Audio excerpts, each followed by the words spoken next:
हाँ जी, आप अपना नाम बताएंगे, क्या नाम है आपका? नायक हरपाल सिंह साहब का संघ। तो हरपाल साहब, आप ये बताएं, आप कहाँ से आए? हम तरनतारन पंजाब से आए। अच्छा, आपकी जो ये बोर्ड लगाया हुआ है इसमें आपने लिखा हुआ है केंद्र सरकार अब आपको लगता है कि सभी सुविधाओं के हकदार सेना के अफसर हैं और सेना में सिपाहियों की भर्ती बंद की जाए, तो ये आप क्या संदेश भारत सरकार तक पहुंचाना चाहते हैं? 1973 से लेकर के अभी तक जवानों का लगातार शोषण हो रहा है जी, और 2006 से लेकर के 2015 तक तो इन्होंने हद ही कर दिया है। पूरा का पूरा बेनिफिट जो है वो टोटल का टोटल ऑफिसर्स को दिया हुआ है। जवान को कोई बेनिफिट नहीं है, चाहे वो शहीद हो रहा है, चाहे जख्मी हो रहा है, चाहे वो सर्विस पेंशन है, चाहे विधवा पेंशन है।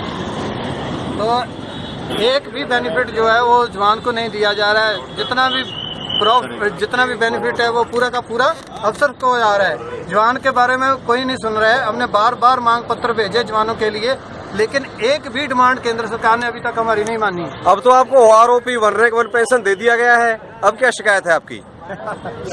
ये तो 1 रैंक 1 पेंशन नहीं थी, अफसर पेंशन थी। पूरा का पूरा बेनिफिट तो अफसर को चला गया।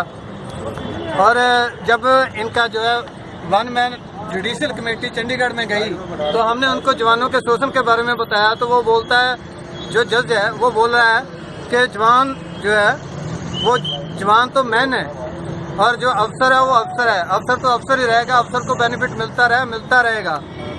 तो आपकी जो शिकायत है वो 1 मैन जुडिशियल कमीशन से भी है?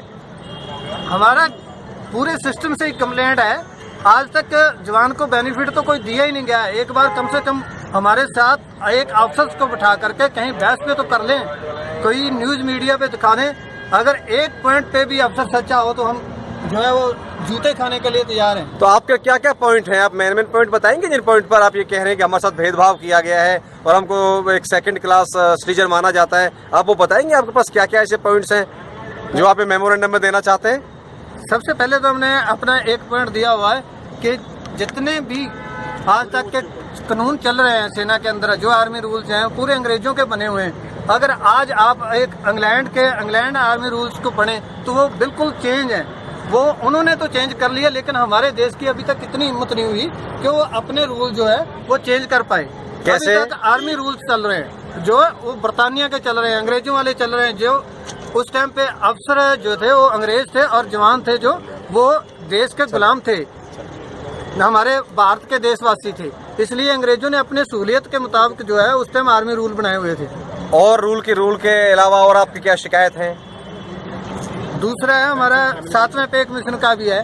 7वें पे कमीशन में भी इन्होंने जो है एक अफसर को तो 2.57 2.67 से जो है वो लेटेस्ट दिया है, जबकि 2006 से लेकर 2015 तक जो है एक अफसर की 5 गुना जो है पे पेंशन बढ़ा दी, लेकिन जवान की उनका कुछ भी नहीं बढ़ाया गया।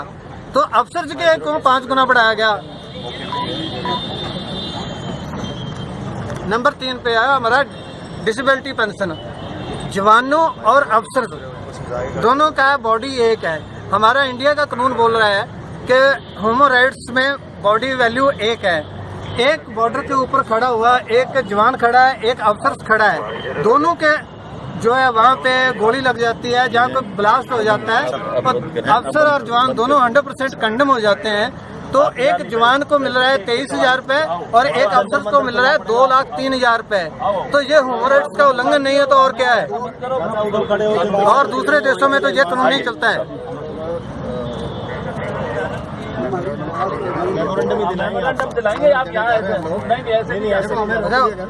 उसके बाद है हमारा विधवा पेंशन।